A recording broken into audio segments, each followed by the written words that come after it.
ሰላም ጤና ይስጥልን ውድ የሸገር ጆርናል ተከታታዮች፣ ዛሬ ሚያዝያ 16 2018 ዓ.ም በዛሬው መረጃ ሰዓታችን የኮሬ ዞን ነዋሪዎች ሮሮና የመንግስት ዝምታን በተመለከተ፣ ዛሬ እንደ አዲስ የጀመረው የኢራንና የእስራኤል አሜሪካ ጦርነትን በተመለከተ፣ 5 የኢትዮጵያ ኦርቶዶክስ ተዋሕዶ ቤተክርስቲያን አገልጋዮች በሽብርተኝነት ተከሰው ስለደረሰባቸው ግፍ፣ እነዚህንና ሌሎች ዝርዝር መረጃዎችን እናደርሳችኋለን። ለአፍታ አብራችሁን ቆዩ።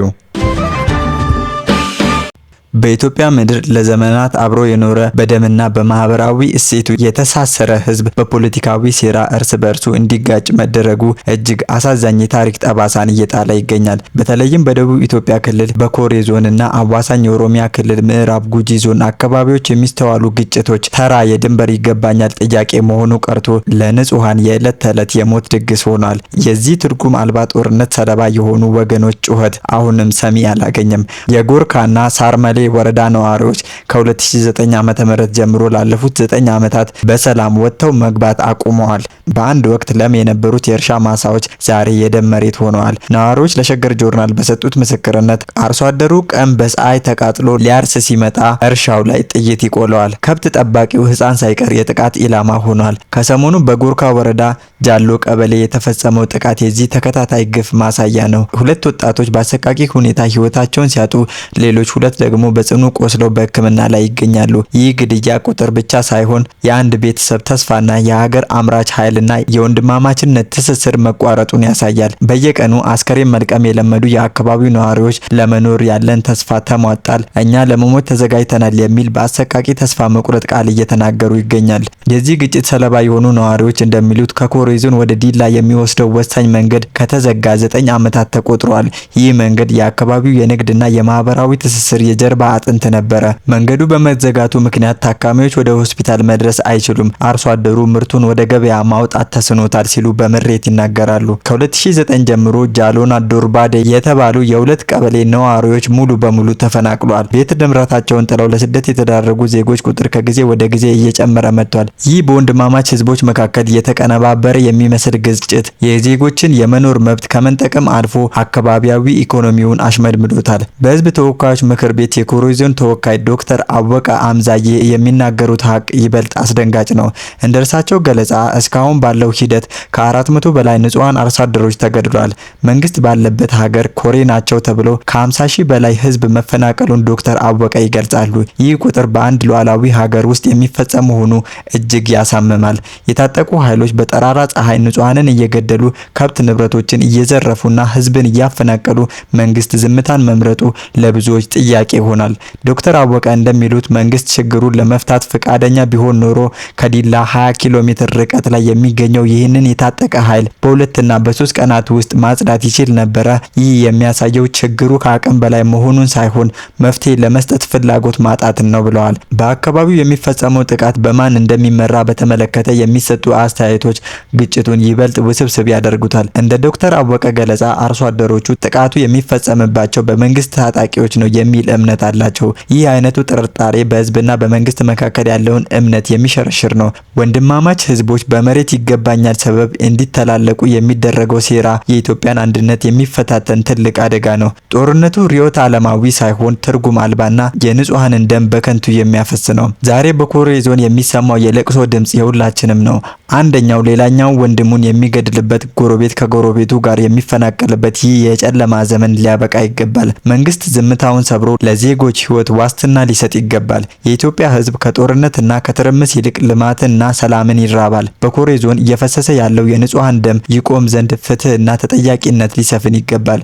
የሰው ህይወት ከፖለቲካ ትርፍ በላይ መሆኑ ታውቆ በመንግስት በኩል አስቸኳይ ጣልቃ ገብነት ካልተደረገ የቀጣዩ ትውልድ ዕጣ ፈንታ በቂም በቀል የተሞላ ይሆናል። በኢትዮጵያ የተለያዩ አካባቢዎች የሚስተዋለው የዜጎች ያለ አግባብ ለእስር መዳረግና ማንነታቸው ባልታወቁ የጸጥታ አካላት ታፍኖ መሰወር በከፍተኛ ሁኔታ በጨመረበት በዚህ ወቅት በአዲስ አበባ አድባራት የሚያገለግሉ 5 የኢትዮጵያ ኦርቶዶክስ ተዋሕዶ ቤተክርስቲያን አገልጋዮች ላይ የቀረበው የሽብርተኝነት ክስና እየደረሰባቸው ያለው እንግልት የፍትህ ስርዓቱን ጥያቄ ውስጥ የሚከት ሆኗል።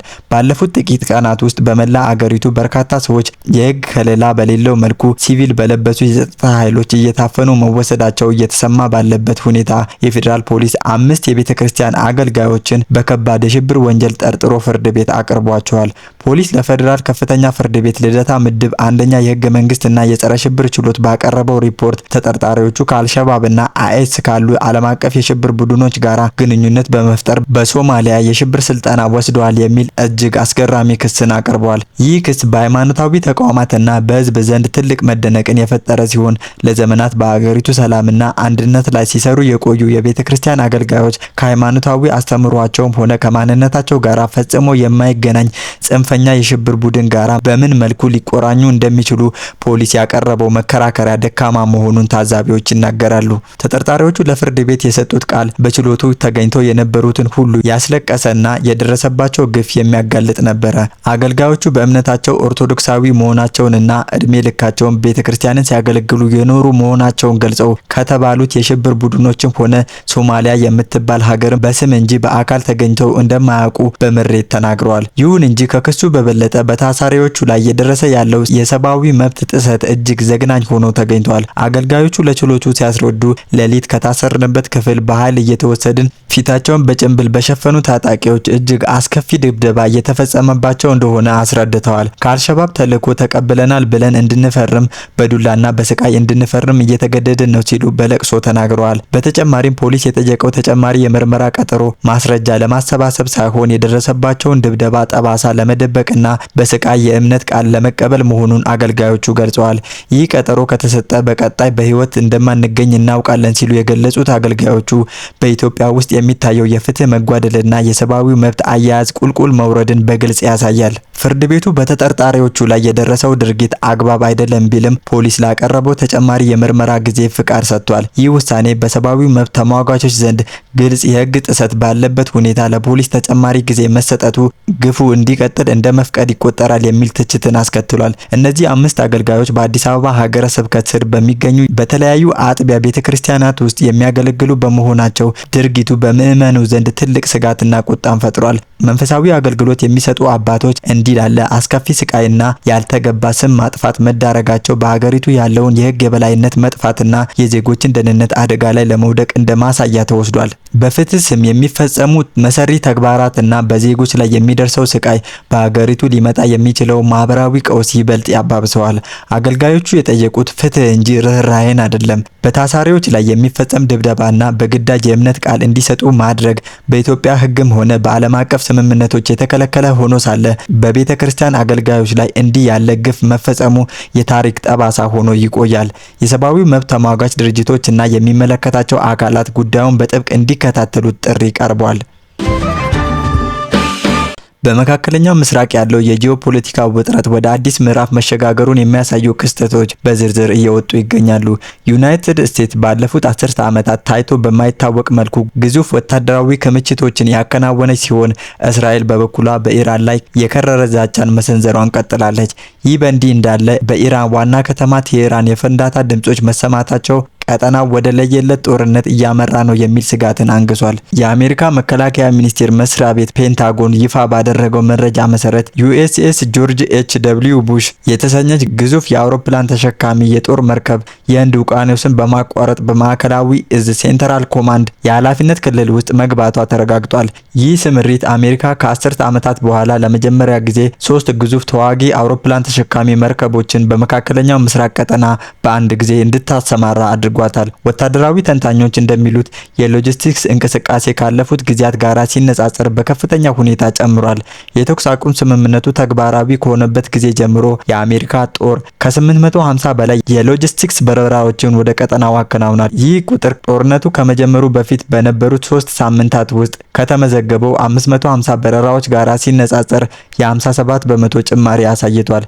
ይህ ግዙፍ የቁሳቁስና የሰው ኃይል ዝውውር አሜሪካ ለረጅም ጊዜ ለሚቆይ ወታደራዊ ግጭት ራሷን እያዘጋጀች መሆኑን ማሳያ ተደርጎ ተወስዷል። ከወታደራዊ ዝግጅቱ ጎን ለጎን ዋሽንግተን በኢራን ላይ ለጀመረችው ወታደራዊ እርምጃ ድጋፍ ባልሰጡ የሰሜን አትላንቲክ ጦር ቃል ኪዳን ድርጅት ኔቶ አባል ሀገራት ላይ ጥብቅ የቅጣት እርምጃ ለማስተላለፍ እያጤነች መሆኑን ተሰምቷል። ፔንታጎን ስፔንን ከጥምረቱ ለጊዜው ስለማገድ እያሰበው ሲሆን ከዚህም በተጨማሪ ከብሪታንያ ጋራ በፎክላንድ ደሴቶች ይገባኛል ጥያቄ ዙሪያ የነበረውን የቆየ ዲፕሎማሲያዊ አቋም ልትከልስ እንደምትችል ተጠቁሟል።